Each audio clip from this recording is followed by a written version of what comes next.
ठीक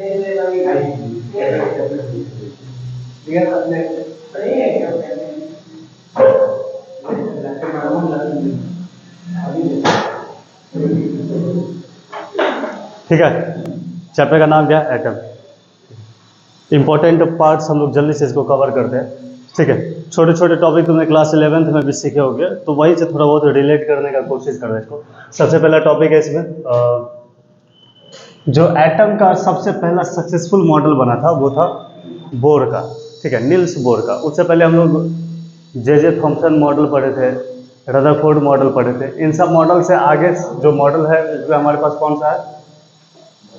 Bohr's atomic model. Bohr's atomic model. ठीक है, थोड़े बहुत इसके बारे में लिख लो पहले। लिखेंगे it is the first successful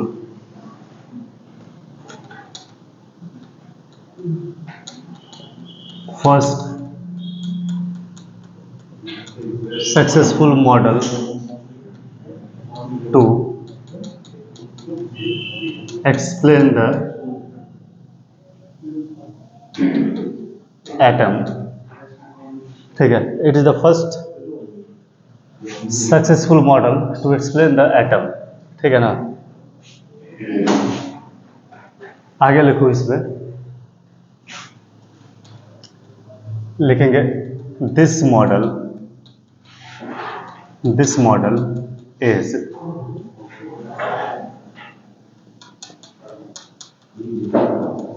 explained for hydrogenic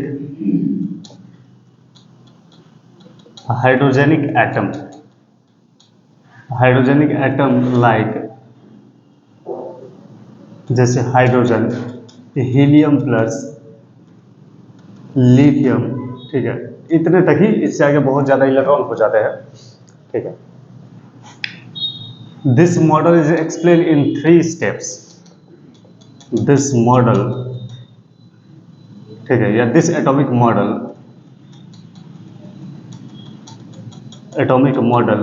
is explained in 3 steps called postulates of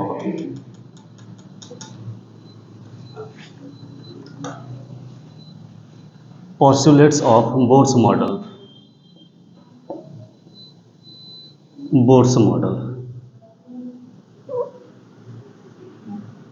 ठीक है, सबसे पहला सक्सेसफुल मॉडल था नील्स बोर का, और ये ज़्यादातर हाइड्रोजन जैसा दिखने वाले एलिमेंट के लिए एप्लीकेबल है। जैसे कि हाइड्रोजन के लिए हीलियम के आउटर मोस्ट ऑर्बिट में 2 इलेक्ट्रॉन, सॉरी, इसमें टोटल 2 इलेक्ट्रॉन्स होते हैं। एक इलेक्ट्रॉन्स अगर आयोनाइज हो जाए, एटम से बाहर चला जाए, तो इसके आयन जो होते हैं, हीलियम के आयन जो, उस पर एप्लीकेबल है। सिमिलरली लिथियम के आयन के ऊपर एप्लीकेबल है। ठीक है, जिसका एटम के ऑर्बिट में सिर्फ एक इलेक्ट्रॉन हो, उसके लिए एप्लीकेबल होते हैं बोर्स एटॉमिक मॉडल। ठीक है ना, इनके स्टेप्स पोस्टुलेट्स देख लेना। तो लिखो इसमें फर्स्ट पोस्टुलेट्स, मिटाओ इसको पहले।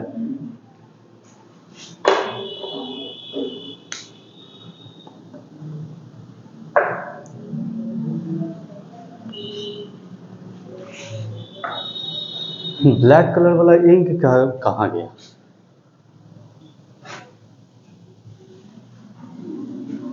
खत्म हो गया क्या?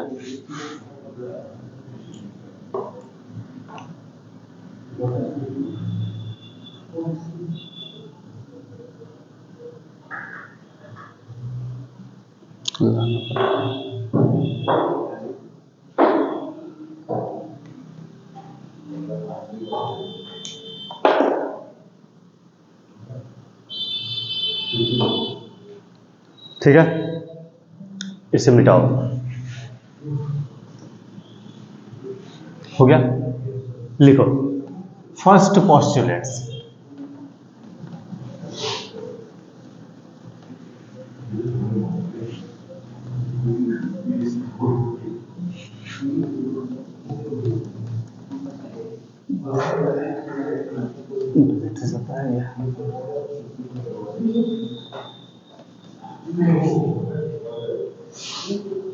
ठीक है, इसमें लिखो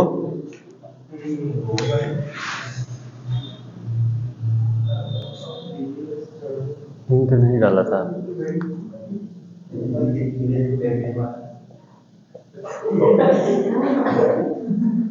फर्स्ट पोस्टुलेट्स ऑफ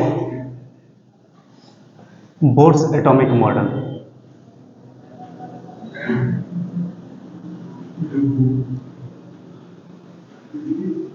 ठीक है, Bohr's atomic model. Bohr's atomic model कैसा है, तो इस तरीके से बनाएंगे।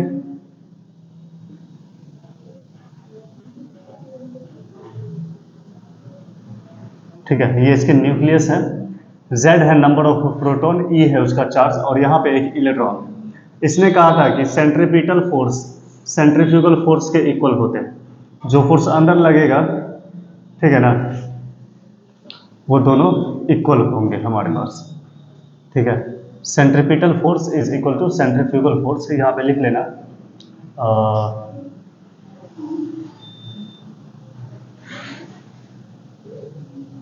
सेंट्रीपिटल फोर्स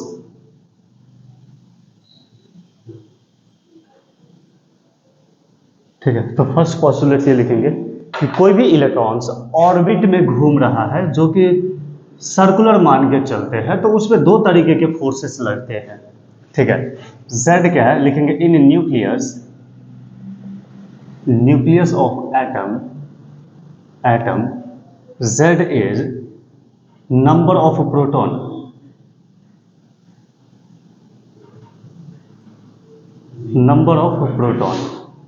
ठीक है। E है इलेक्ट्रॉन का चार्ज या प्रोटॉन का चार्ज, E में लेकर के चलेंगे। ठीक है, तो लिखेंगे हियर सेंट्रीपिटल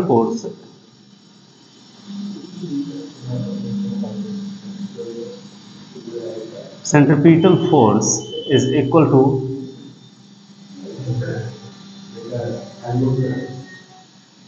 सेंट्रीफ्यूगल फोर्स, दोनों इक्वल रहेंगे। तो देखेंगे यहाँ पे सेंट्रीपिटल फोर्स कौन सा हो जाएगा, तो कूलम्बिक फोर्स होगा यहाँ पे। ठीक है, तो कूलम्बिक फोर्स लगेगा किसके किसके बीच में, प्रोटॉन में और इलेक्ट्रॉन के बीच में। जो भी इसका डिस्टेंस यहाँ से ले लो r, तो जो भी इसका डिस्टेंस है तो क्या हो जाएगा 1/4πε0 ZE into E divided by r square is equals to mv²/r। ठीक है, सेंट्रीफ्यूगल फोर्स और ये सेंट्रीपिटल फोर्स जो इसके कूलम्बिक फोर्स के इक्वल है। ठीक है, इन जनरल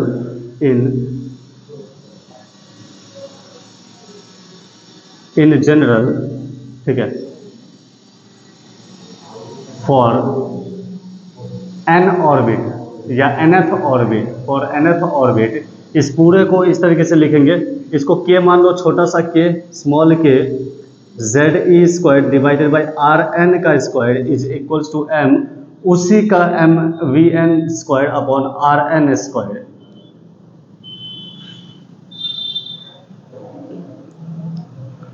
ठीक है, उस ऊपर वाले चीज को ही n ऑर्बिट, अगर एक से ज्यादा ऑर्बिट मान के चलते हैं हम लोग, तो ये आ गया उस n ऑर्बिट का सेंटर से या न्यूक्लियस से डिस्टेंस Rn, जो उसका रेडियस होने वाला है, और उस nth ऑर्बिट की वेलोसिटी ऑफ इलेक्ट्रॉन्स कितना है, Vn।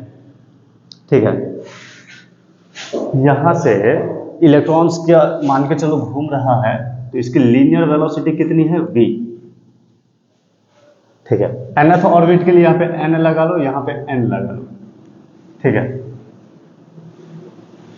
समझना ध्यान से, अभी क्वेश्चन करेंगे इसके ऊपर, एक बार समझ लोगे तो आसान लगेगा। ठीक है, तो यहां से हमें इसको लिख लो इक्वेशन फर्स्ट। ठीक है, ये है बोर्स का पहला पोस्टुलेट, जिसमें ये कहा गया था कि दोनों फोर्स इक्वल होंगे। अंदर की तरफ इलेक्ट्रॉन को खींचने वाला फोर्स, और घूमने की वजह से इलेक्ट्रॉन पे बाहर की तरफ जो फोर्स लग रहा है वो है सेंट्रीफ्यूगल फोर्स। m है मास ऑफ इलेक्ट्रॉन। ठीक है, ये सारी बातें सब छोटी छोटी बातें सब याद रखना। m है mass of electron,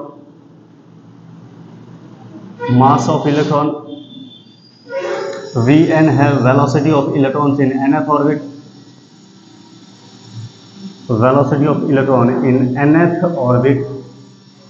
nth orbit. Rn है यहाँ पे radius of electron in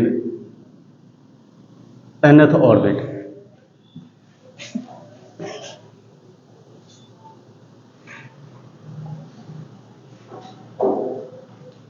second postulates Bohr's का क्या था, तो यहां पे लिखेंगे हम लोग second postulates, second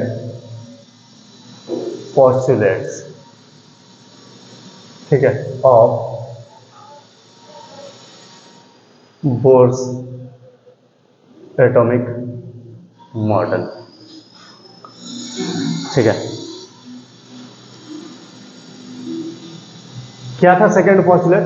second postulate ये कहता था कि इलेक्ट्रॉन उसी ऑर्बिट में घूमेगा जिस ऑर्बिट का एंगुलर मोमेंटम क्वांटाइज्ड हो। ठीक है, इलेक्ट्रॉन किस ऑर्बिट में घूमेगा जिसका एंगुलर मोमेंटम क्वांटाइज्ड हो। ठीक है, जरूरी नहीं है कि कहीं पर भी घूमेगा इलेक्ट्रॉन सा, ऑर्बिट में फिक्स होती है उसकी एनर्जी, आगे चल के बात करेंगे। ठीक है, तो यहां पे लिख लेना the electron will revolves, the electron will revolves only in those orbits whose angular momentum is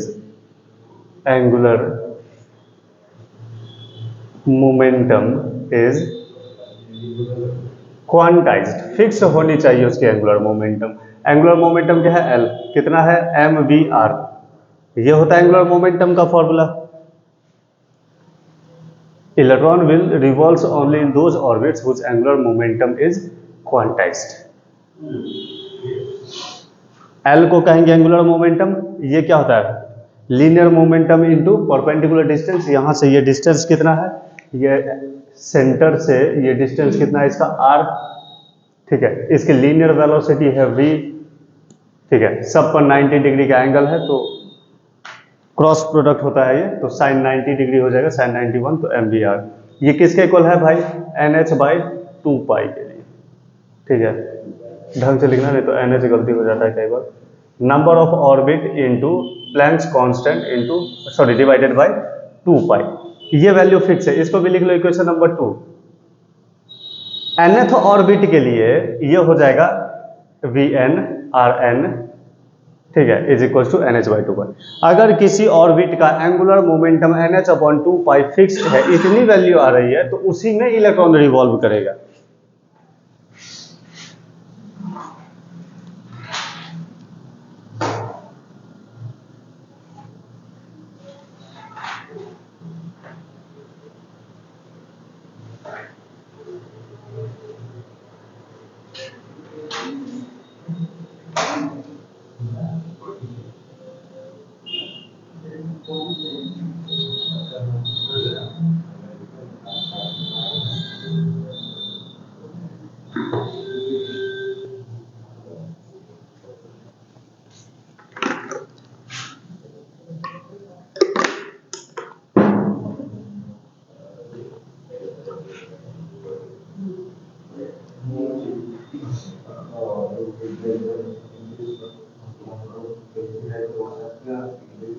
आगे बढ़े, इस पे इक्वेशन ये हो गया सेकंड, आगे बढ़ो।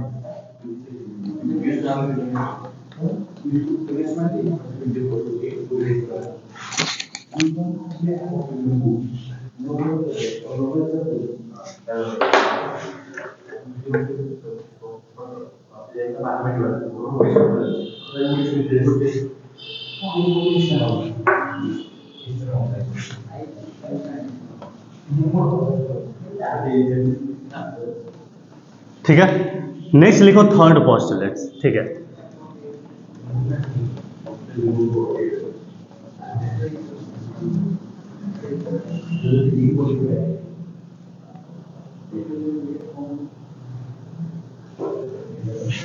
ठीक है, लिखो इसमें third postulates.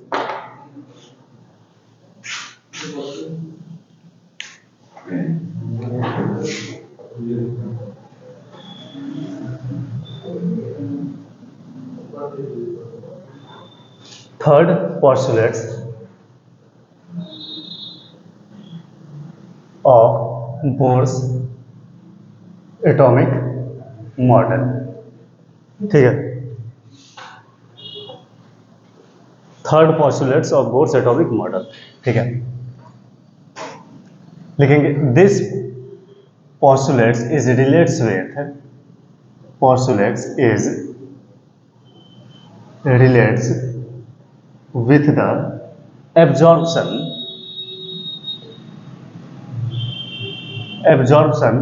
and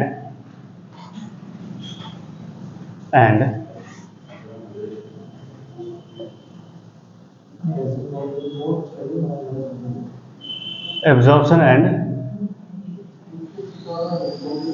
release of energy। ठीक है, when electron jumps from one orbit to another orbit,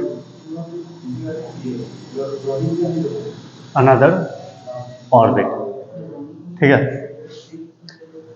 आगे लिखो, इसमें लिखेंगे अकॉर्डिंग टू बोर, ठीक है, according to Niels Bohr, electron does not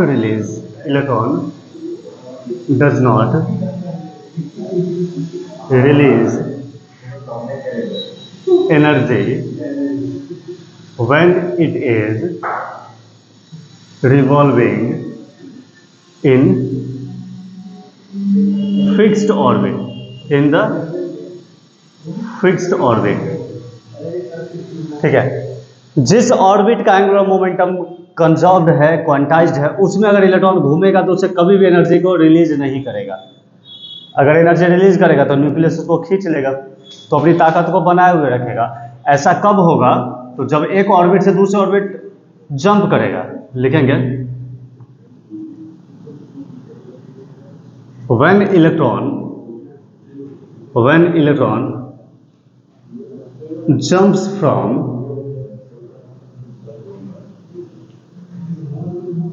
lower to higher orbit, then electron absorbs the energy, ठीक है। ऐसा तभी होगा जब ये इलेक्ट्रॉन एनर्जी को एब्जॉर्ब करेगा। कैसे कहेंगे? तो ये न्यूक्लियस है और इसके आसपास में इस तरीके से अगर ऑर्बिट है और इलेक्ट्रॉन्स यहाँ पे है, तो ये हायर ऑर्बिट में तभी जाएगा जब बाहर से कोई एनर्जी, यहाँ से कोई एनर्जी, इसको E equals to H nu ले लो, ये एनर्जी ये जैसे रिसीव करे तो इलेक्ट्रॉन्स पहला ऑर्बिट से दूसरा ऑर्बिट, दूसरा से तीसरा ऑर्बिट और ऐसे करके हायर ऑर्बिट में चला जाएगा। इसको कहेंगे जब एक्सटर्नल एनर्जी रिसीव करेगा इलेक्ट्रॉन्स, तभी ये लोअर ऑर्बिट से हायर ऑर्बिट में जंप करेगा। कंडीशन क्या हुआ उसमें? एनर्जी को क्या करेगा? ये एब्जॉर्ब करेगा, ठीक है। और ठीक है इसका उल्टा, अगर ये हायर ऑर्बिट से लोअर ऑर्बिट में आता है,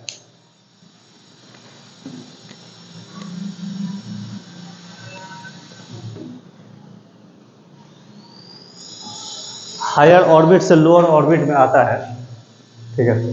नेक्स्ट पॉइंट इसमें लिखना, when electron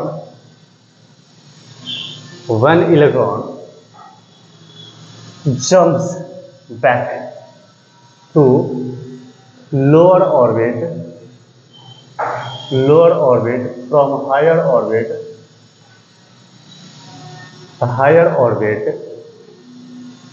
then the electron release the energy,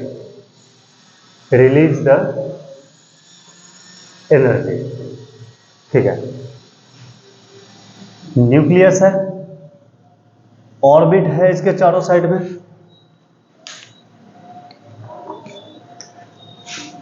तो हायर ऑर्बिट से इलेक्ट्रॉन जब नीचे की तरफ जंप करता है इस तरीके से, तो इसके साथ साथ ये क्या करेगा? एनर्जी को छोड़ देगा बाहर, ठीक है। कितनी एनर्जी छोड़ेगा? उतनी ही जितनी इसने रिसीव की थी, E equals to H nu. I hope dual nature वाला का फॉर्मूला सब याद रहेगा। E equals to H nu. Be careful, energy लेना हो या एनर्जी देना हो, एनर्जी जब रिलीज करता है इलेक्ट्रॉन्स तो इसी फॉर्मेट में रहता है, E equals to H nu. Wavelength के टर्म में लिखोगे एच सी बाई लेमडा, इसको भी लिख सकते हो। ये न्यू है, न्यू इज है frequency of light is equal to H C by lambda. ठीक है, कहीं पर भी अगर ऑर्बिट यहां से भी निकलेगा तो अब एनर्जी को बाहर की तरफ छोड़ देगा, और ये एनर्जी फोटोन के रूप में होता है, लाइट के रूप में होता है, तो ये सब फोटोन कहलाते हैं।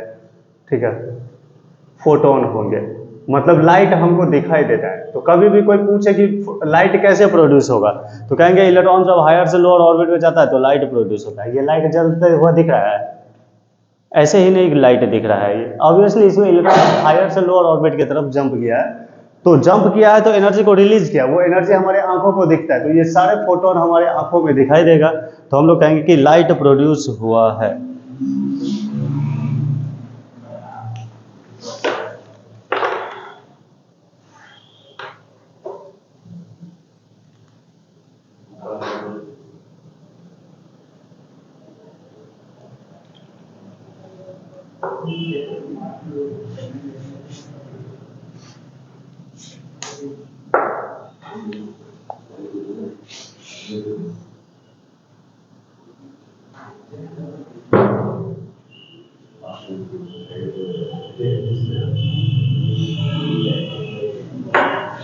हो गया, तो ये है क्या, बोर्स के तीन पॉस्टुलेट्स, और ये तीनों पॉस्टुलेट्स से हम लोग समझ सकते हैं कि हाइड्रोजन का जो एटम है या हाइड्रोजेनिक एटम है, उन सब के जो इलेक्ट्रॉन्स होते हैं वो एनर्जी को रिलीज क्यों नहीं करता है किसी फिक्स्ड ऑर्बिट में। ठीक है ना, जैसे ये ऑर्बिट है, पहला ऑर्बिट, दूसरा, तीसरा, इन ऑर्बिट में इलेक्ट्रॉन्स अगर घूमेगा इस तरीके से, तो इन ऑर्बिट में इलेक्ट्रॉन्स कभी भी एनर्जी को रिलीज नहीं करेगा, लूज नहीं करेगा। ठीक है, जब एक्स्ट्रा एनर्जी बाहर से मिलेगा इसको, तभी वो क्या बोलते हैं उसको, एब्जॉर्ब करके हायर ऑर्बिट में चला जाएगा, और अंत में उसको आना लोअर ऑर्बिट में ही है। ठीक है,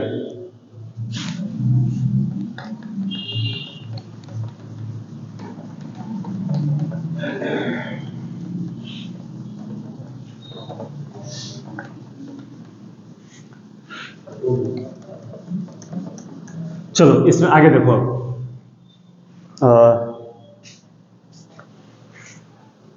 अब सारे वैल्यू कैलकुलेट करेंगे इसमें, जैसे कि रेडियस की वैल्यू कितनी होगी, तो लिखो इन सब में, लिखो radius of nth orbit, radius of nth orbit लिखो यहां पे,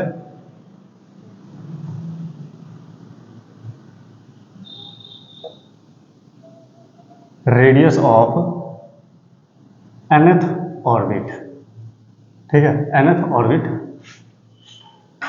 निकालो भाई, तो कहेंगे पहले बना लेते इसको। ये क्या हुआ, इसका न्यूक्लियस Ze, और कोई एक ऑर्बिट ले लो, इस ऑर्बिट का एनर्जी निकालना है।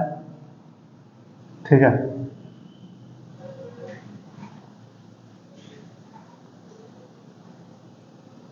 nth ऑर्बिट है, इलेक्ट्रॉन्स यहां पे रिवॉल्व कर रहा है, लीनियर वेलोसिटी v है, एंगुलर वेलोसिटी उसका ओमेगा होगा।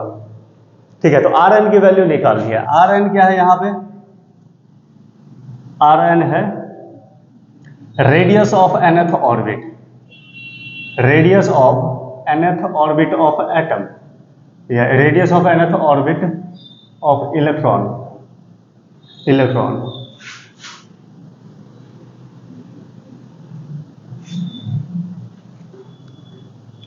कैसे निकालोगे, है ना, radius of nth orbit of electron. Nucleus से जिस ऑर्बिट में इलेक्ट्रॉन घूम रहा है उतने दूर तक का जो सर्कुलर ऑर्बिट है उसका रेडियस कितना है, तो कहेंगे कि बोर्स का जो पॉस्टुलेट्स लिखे हैं सब वही से निकलेगा। पहला पॉस्टुलेट्स क्या था इसका, बोलो, वी नो क्या था, K Ze² by Rn is equals to mvn² by Rn का स्क्वायर, यही था ना, क्या था रे, mv² by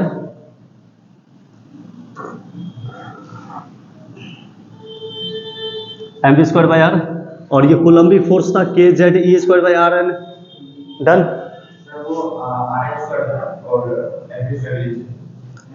mv² by r, और ये था हमारे पास kZe² by R square Coulomb's law ये हुआ ना,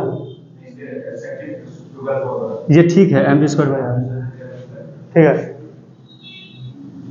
कैलकुलेट करें, चलो भाई, एक आर से एक आर को कैंसिल कर दो, तो यहां से क्या बचेगा, K Z E square by are N is equals to M V N square. क्या ठीक है, आगे बढ़े इसमें, चलो। ऑल्सो बोर्स का सेकेंड पॉस्टुलेट क्या था,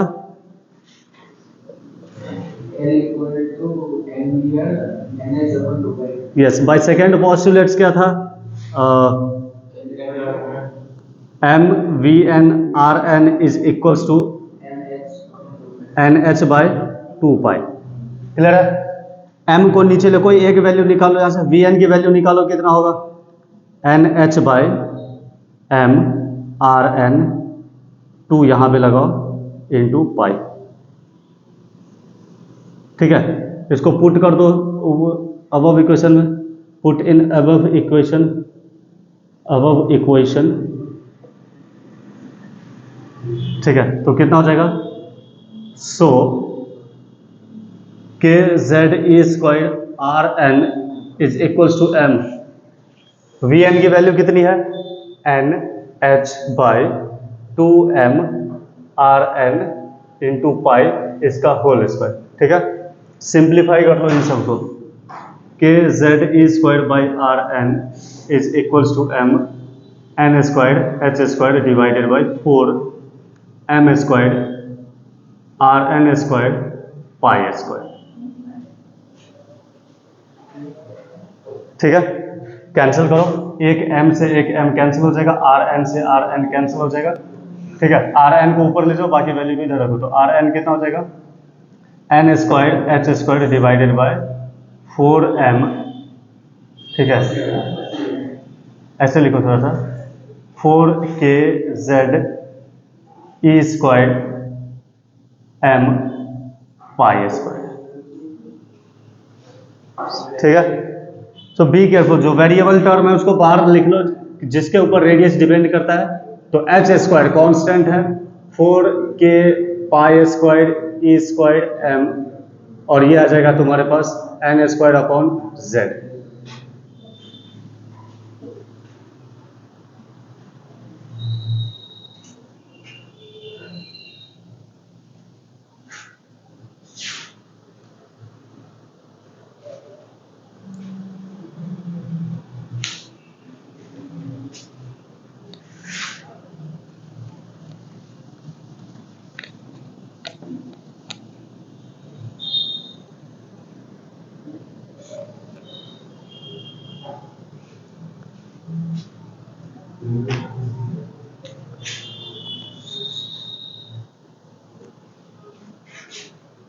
ठीक है,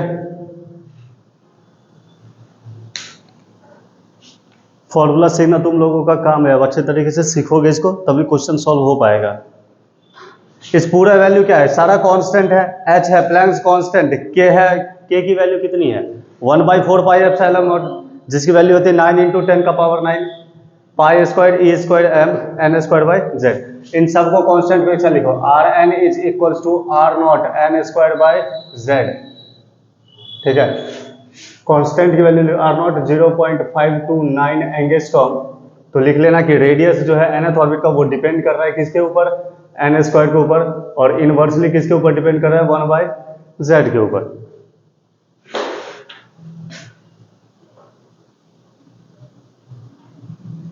नंबर ऑफ ऑर्बिट जितने बढ़ेंगे रेडियस की वैल्यू उतनी ज्यादा बढ़ेगी।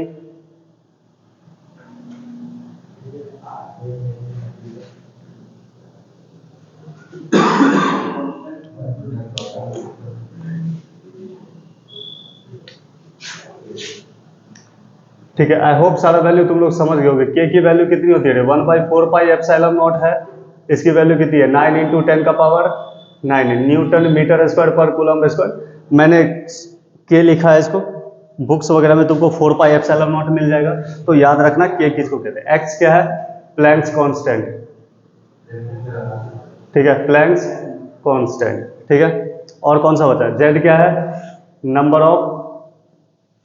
ऑफ प्रोटॉन, ठीक है, नंबर ऑफ प्रोटॉन। हीलियम में कितने होंगे जेड की वैल्यू, हीलियम में जेड की वैल्यू, ठीक है। इस तरीके से लिथियम में जेड की वैल्यू 3, ठीक है ना। बी केयरफुल, इस बात को याद रखना। हाइड्रोजन के लिए जेड की वैल्यू 1 होगी, हीलियम के लिए 2, लिथियम के लिए 3। आगे जो भी ऑर्बिट निकालोगे, कॉपर के लिए बढ़ जाएगा, एल्यूमिनियम के लिए जेड की वैल्यू बढ़ जाएगी। तो ये सारे पैरामीटर सब याद है। और कौन सा पैरामीटर है, ई तो है हमारे पास चार्ज ऑफ इलेक्ट्रॉन, एम क्या है मास ऑफ इलेक्ट्रॉन,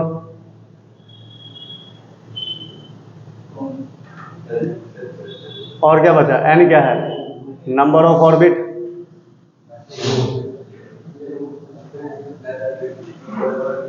हो गया।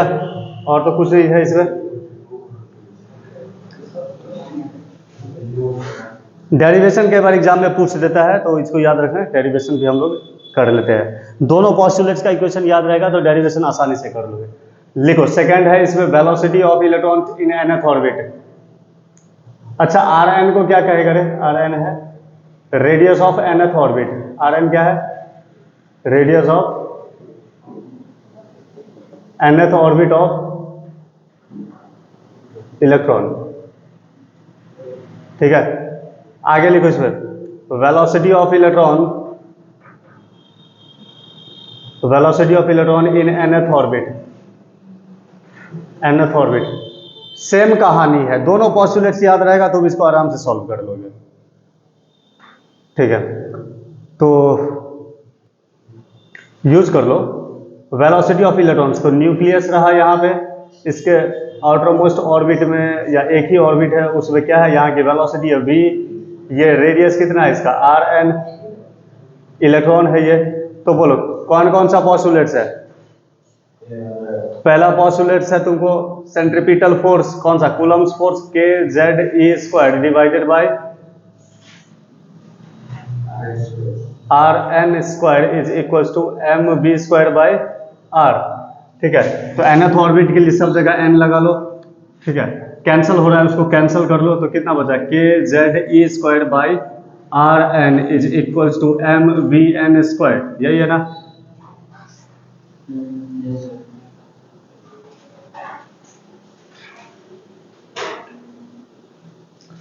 ऑल्सो बाय सेकेंड पॉस्टुलेट्स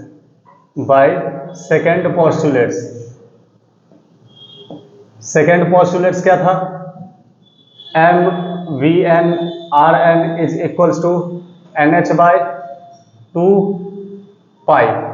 यहां से क्या करो, आर एन की वैल्यू निकाल लो। तो आर एन कितना हो जाएगा, आर एन हो जाएगा N H by 2 pi M into V N, ठीक है। पुट इन अबव इक्वेशन,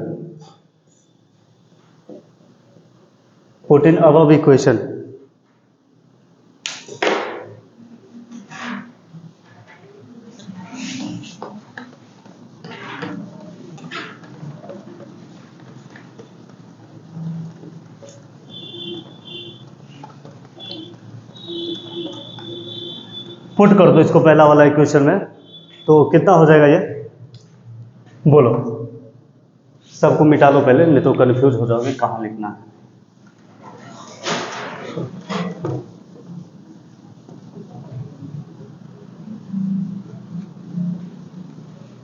ठीक है, तो बोलो पहला इक्वेशन किस में, इसमें पुट करोगे तो क्या हो जाएगा, k Z E square by are n था is equal to m v n square, यही था।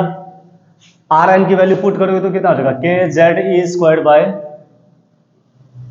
आर एन की वैल्यू नीचे रह जाएगा एन इंटू एच, ऊपर क्या चला जाएगा, ऊपर चला जाएगा 2 पाई मास वी एन, यही रहेगा equal to M V N square, हो गया।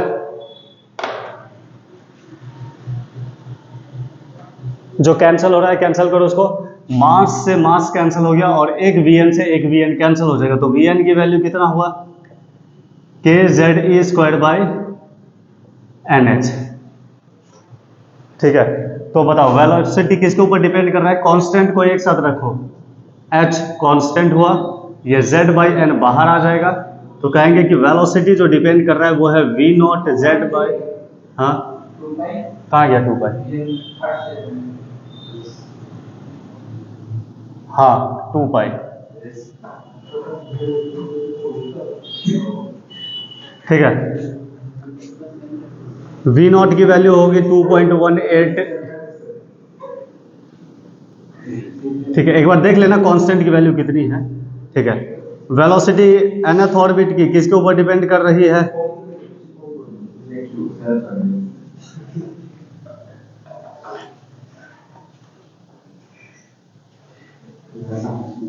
एक बार कांस्टेंट की वैल्यू देख लेना इसका, 10⁶ है ये, ठीक है।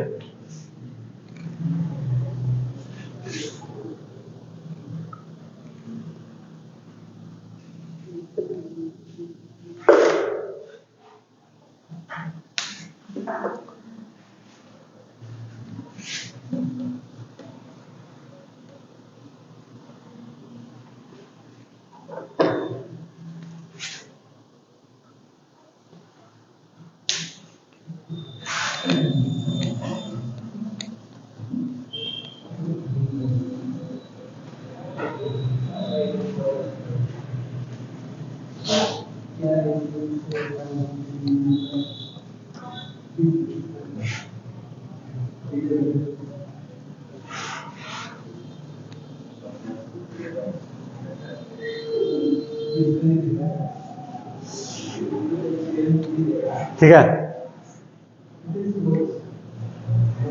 दो चीजें निकाल लिया हम लोगों ने, रेडियस निकाला और velocity of electron in nth orbit निकाला। आगे बढ़ो इस पे, थर्ड पॉइंट लिखो इसमें, एंगुलर वेलोसिटी कैसे निकालोगे? तो लिखो angular velocity of electrons, angular velocity of electron in nth orbit, nth orbit, ठीक है।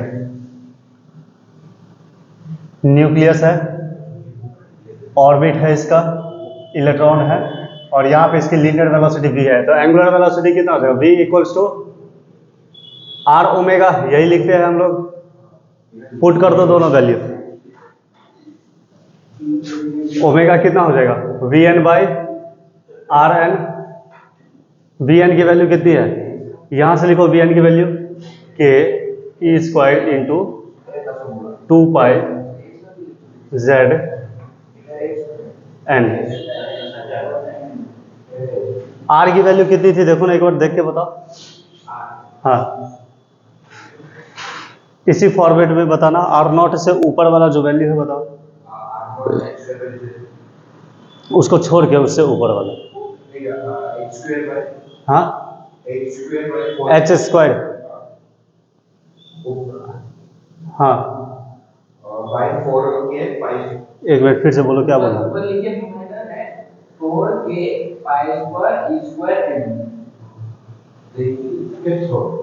क्या बोल रहा है ये?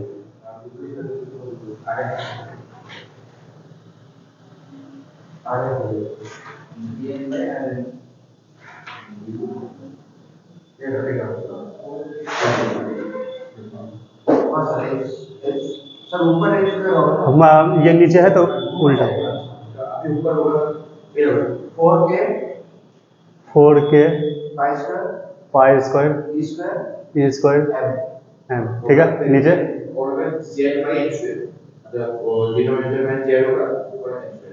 डिनोमिनेटर में m स्क्वायर होगा। हाँ सोचना, डिनोमिनेटर में m स्क्वायर होगा, ऊपर z होगा।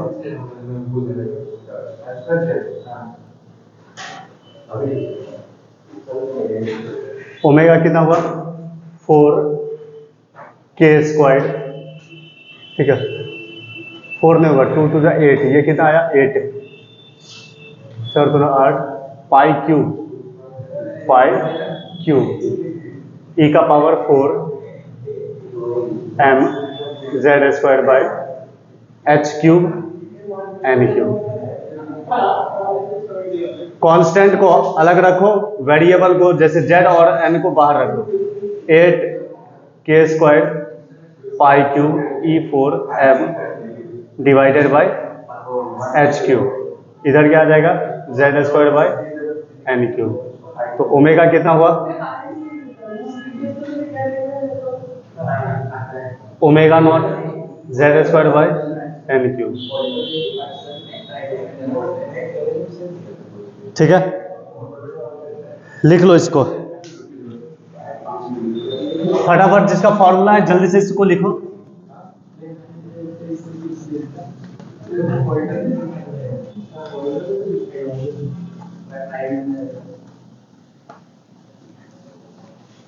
ठीक है, ये है इसकी एंगुलर वेलोसिटी। अगर एंगुलर वेलोसिटी इलेक्ट्रॉन का मिल गया तो फ्रीक्वेंसी मिल जाएगा। तो इसमें नेक्स्ट लिखो फ्रीक्वेंसी ऑफ इलेक्ट्रॉन्स।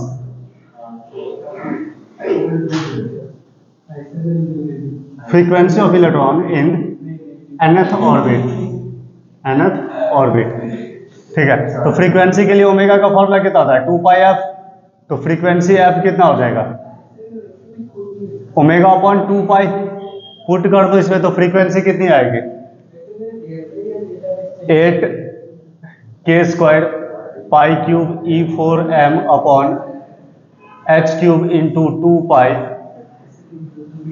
z²/n³। एक पाई से पाई कैंसल, ये 4।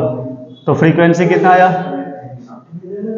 ठीक है, फ्रीक्वेंसी इसका हो जाएगा 4k² π² e⁴m z² divided by h³n³। तो frequency can be written as the f0 z²/n³। ठीक है, ये रह गया इलेक्ट्रॉन की फ्रीक्वेंसी। इसके बाद है time period. Time period of electrons इन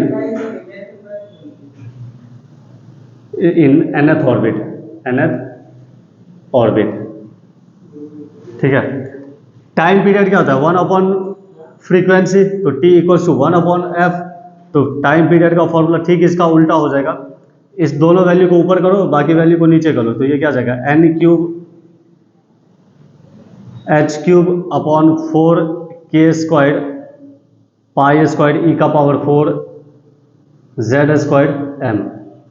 ठीक है, तो time can be written as a constant को अलग रखो, h³ 4 π² k² e⁴m और ये आ जाएगा तुमको n³/z²। ठीक है, बी केयरफुल। टाइम पीरियड बहुत इंपॉर्टेंट वाला पॉइंट है, बहुत सारे क्वेश्चंस यहाँ से बनते हैं। ठीक है, time period proportional to n³ and time period inversely proportional to z²।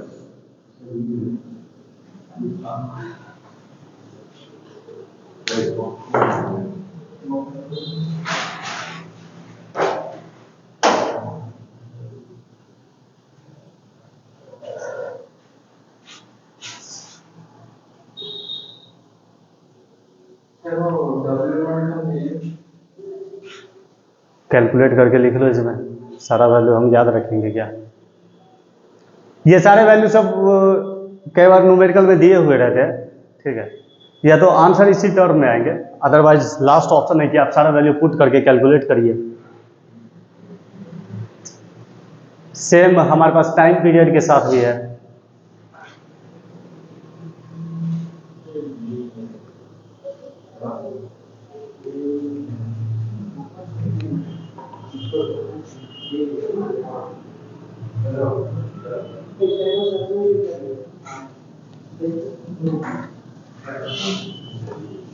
ठीक है, करंट का फॉर्मूला क्या होता है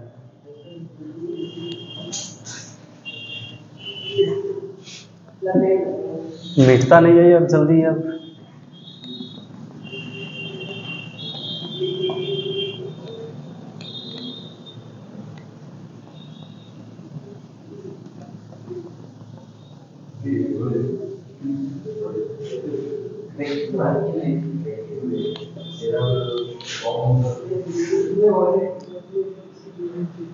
ठीक है, कितने हुए, टाइम पीरियड हो गए। नेक्स्ट लिखो इसमें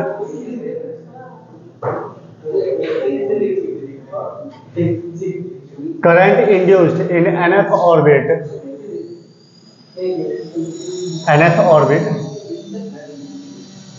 of electron.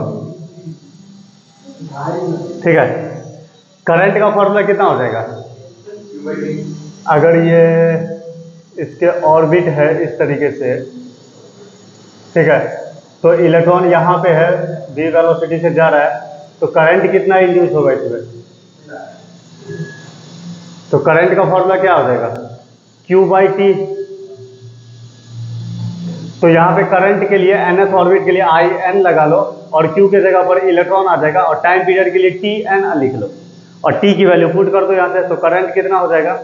E divided by T की वैल्यू कितना है? ये पूरा वैल्यू लिखो, H³ N³, ठीक है, मल्टीप्लाई करके ऊपर में लिखोगे 4π² k² e⁴ इंटू m। तो current in nth orbit IN is equal to 4π² k² e⁵ m divided by H³ N³।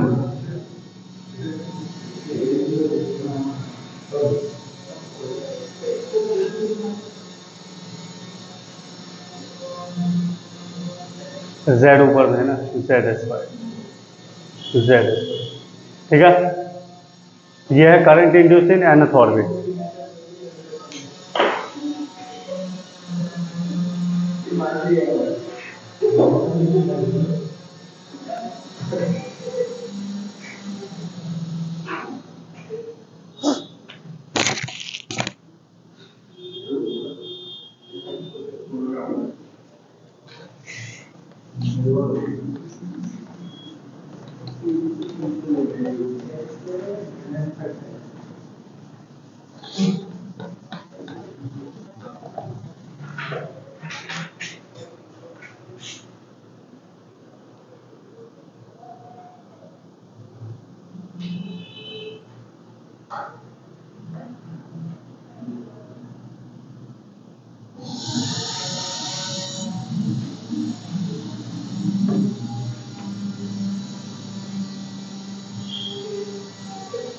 ठीक है,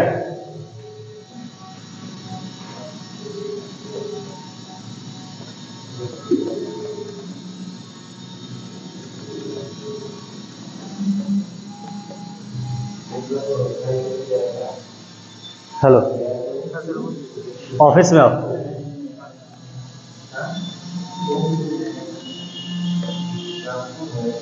करंट निकल गया इसका।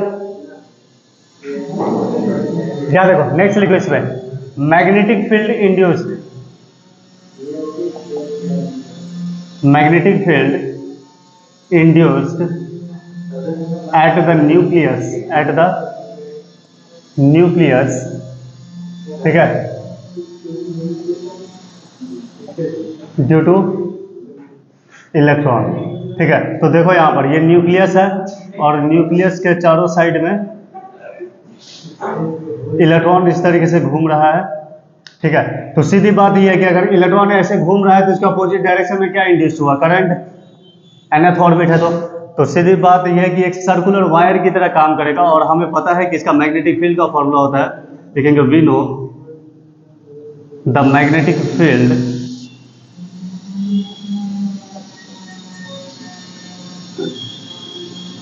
Due to circular current carrying coil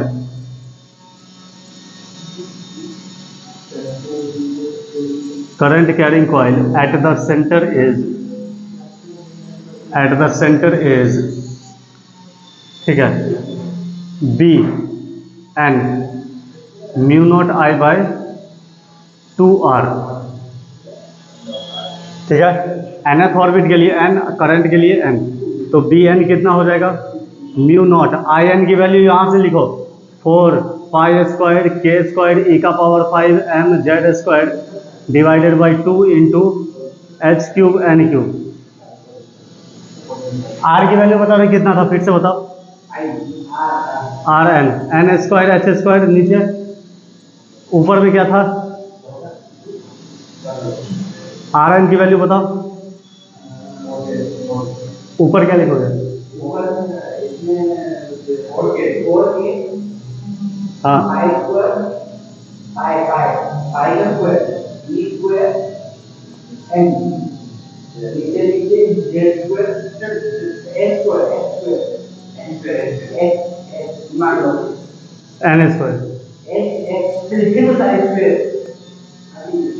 Z कहाँ गया इसका?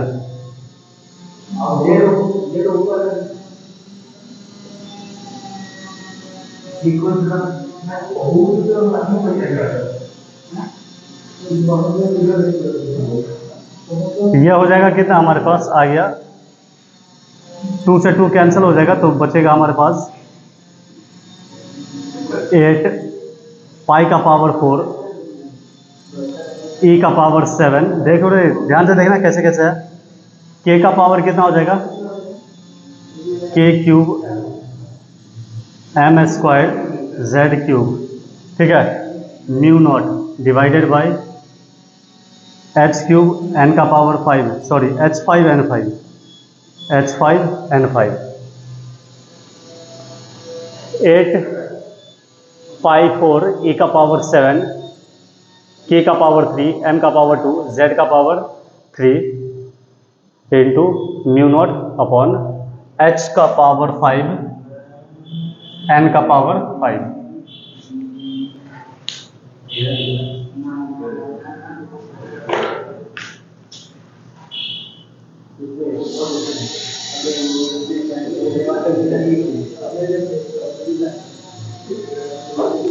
ठीक है,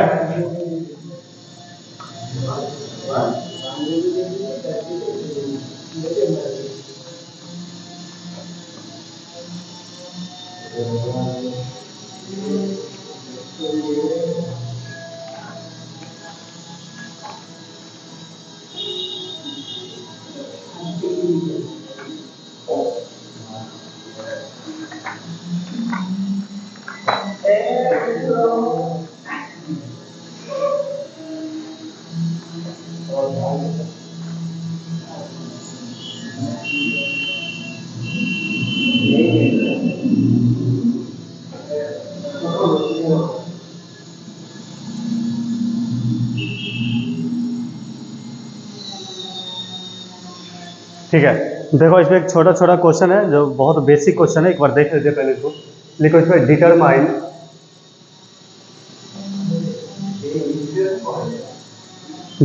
द स्पीड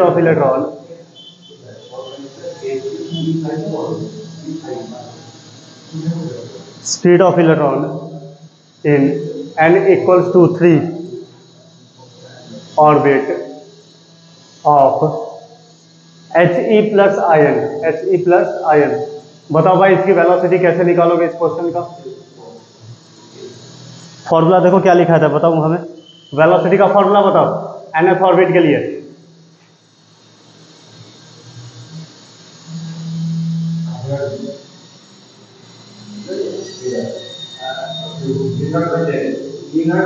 अरे ऊपर वाला बता ना, मेरा फॉर्मूला क्या है?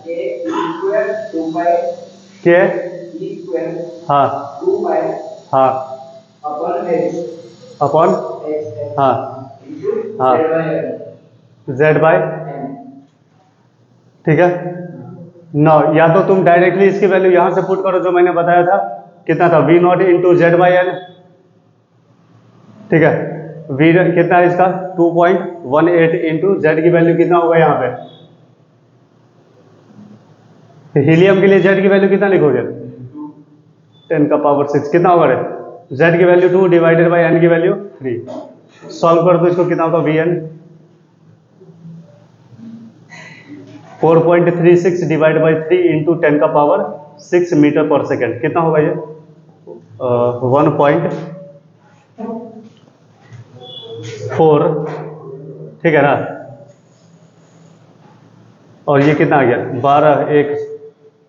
15 इंटू 10 का पावर 6 मीटर पर सेकेंड, ये आ गया इसका velocity of electron in nth orbit, ठीक है। देख लिया कैसे भाई, कैसे करना है इसको, या याद रखो या फिर इसको फॉर्मूला इस तरीके से याद रखना है, ठीक है। एक और क्वेश्चन करके देखते हैं हम लोग, आसान था ये क्वेश्चन, इसमें ज्यादा समय नहीं लगना चाहिए था।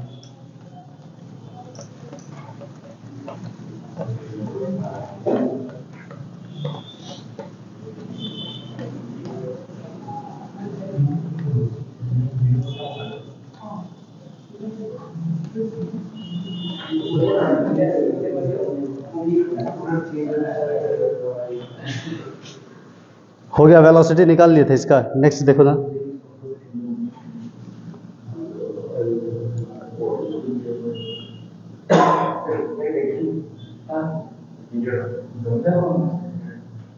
वो वीडियो हो रही थी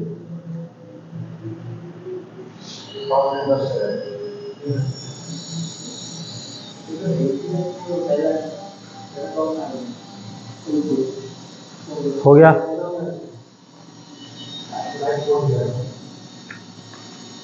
एनर्जी के क्वेश्चन ज़्यादा बने।